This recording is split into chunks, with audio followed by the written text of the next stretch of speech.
कल शनिवार को प्रदेश के मुख्यमंत्री शिवराज सिंह चौहान उदयपुरा में चिनकी बौरास बैराज संयुक्त बहुउद्देशीय परियोजना का भूमि पूजन करने उदयपुरा मंडी प्रांगण में पहुंचे थे।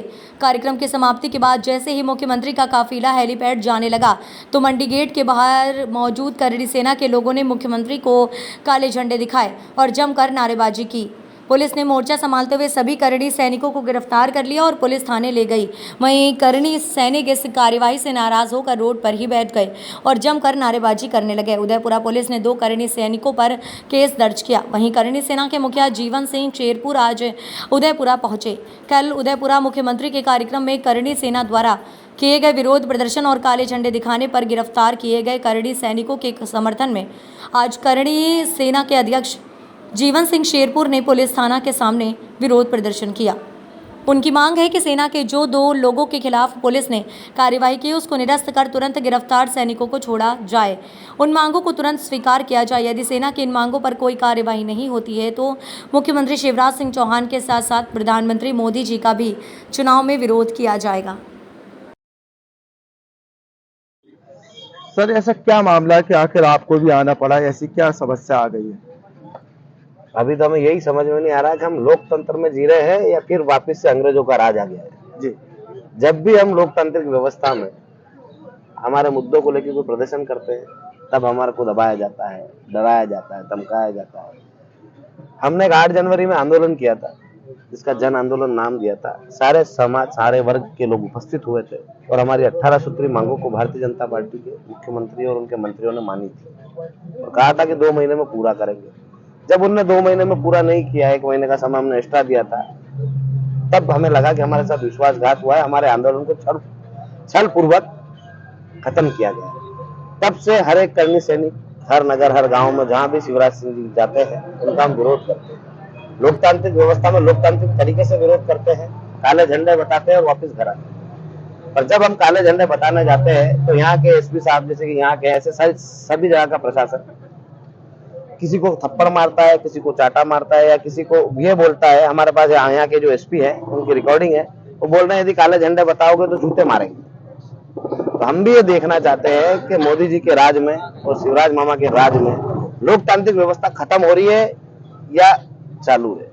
क्योंकि जब एक प्रशासनिक अधिकारी जिसके ऊपर जवाबदारी है सब लोगों को साथ में लेके चलने की, यदि कोई रास्ते से भटक रहा है तो उसको समझाने की, साथ में बिठाने की, युवाओं को हर चीज से अवगत कराने की, क्या यहाँ के एसपी साहब को पता नहीं है कि यहाँ का युवा टिकट मांगने के लिए विरोध कर रहा है? ये राजनीतिक लोग नहीं है, इनके सबके साथ छल हुआ है, इसलिए काले झंडे बता के विरोध कर रहे हैं। ये कि कांग्रेस के लोग नहीं, ये भारतीय जनता पार्टी के भी नहीं, ये अपने हक अधिकारों के लिए लड़ रहे हैं और अपने हक अधिकारों के लिए क्या इस लोकतंत्र में विरोध प्रदर्शन करना जायज नहीं है? हम आपके माध्यम से पूरे देश की जनता से पूछना चाहते हैं, यदि हमारे साथ छल हुआ है तो हम किसके पास जाएंगे? क्या हम हमारा विरोध प्रदर्शन दर्ज नहीं करवाएंगे? और हम क्या कर रहे हैं? क्या हम उपद्रव कर रहे हैं? हम चाहते तो हजारों की संख्या में गाड़ियां तोड़ फोड़ भी कर सकते हैं, पर हमने कभी वो रास्ता नहीं चुना, ना हमने कभी उस रास्ते को किसी पर जाने को कहा।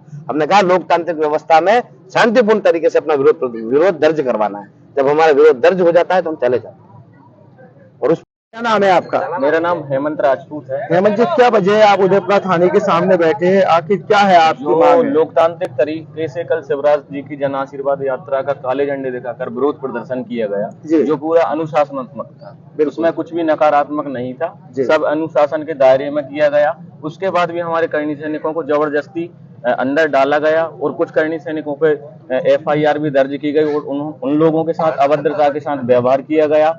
इसी वजह से हम लोग यहाँ पर एकत्रित हुए हैं और हमारे बीच करणी सेना परिवार के मुखिया ठाकुर जीवन सिंह जी शेरपुर भी उपस्थित हैं। और आज इस लोकतांत्रिक देश में यदि हम हमारी मांगों को यदि किसी के सामने नहीं रख सकते हैं तो मतलब हम कुछ गलत भी नहीं कर रहे हैं। जो हमारे साथ गलत हुआ, हमारे साथ 10 से 12 लाख लोग उपस्थित थे जम्बूरी मैदान भोपाल में, सभी की भावनाओं से खेला गया और विश्वासघात किया गया। जबकि हमने 2 महीने के बाद 1 महीने का समय और ज्यादा दिया, लेकिन किसी भी मांग को लागू नहीं किया गया, जिसमें गौ माता के लिए भी सभी मांगे रखी गई थी। आज आप गौ माता की दुर्दशा देख रहे हैं कि यदि उदयपुरा से आप बरेली जाएंगे, उसी बीच में आपको 10 से 15 गौ माताएं पड़ी हुई मिल जाएंगी, उनके लिए कोई व्यवस्था नहीं है। इससे पहले हम उदयपुरा तहसील में गौशाला के लिए भी तहसील का घेराव कर चुके हैं, लेकिन कलेक्टर महोदय ने जो गौ माता के लिए निर्देश दिए हैं और जो नियम लागू किए हैं कि भाई नगर का नगर अध्यक्ष उन्हें देखेगा, गांव का सरपंच उन्हें देखेगा, कोई भी नियम लागू नहीं किया गया। क्या ये केवल घोषणाएं ही कर सकते हैं?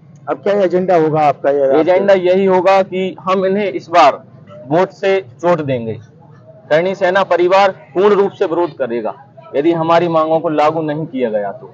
इस दौरान यदि कोई समझौता मुख्यमंत्री और आपके बीच में हो जाता तो फिर आप समझौता तभी होगा जब हमारी मांगों को मांगा जाएगा। 22 सूत्रीय जो हमारी मांगे हैं, यदि आप वो मान लेते हैं तो उसके बाद ही कुछ रास्ता निकल सकता है, उससे पहले कोई भी समझौता नहीं होगा।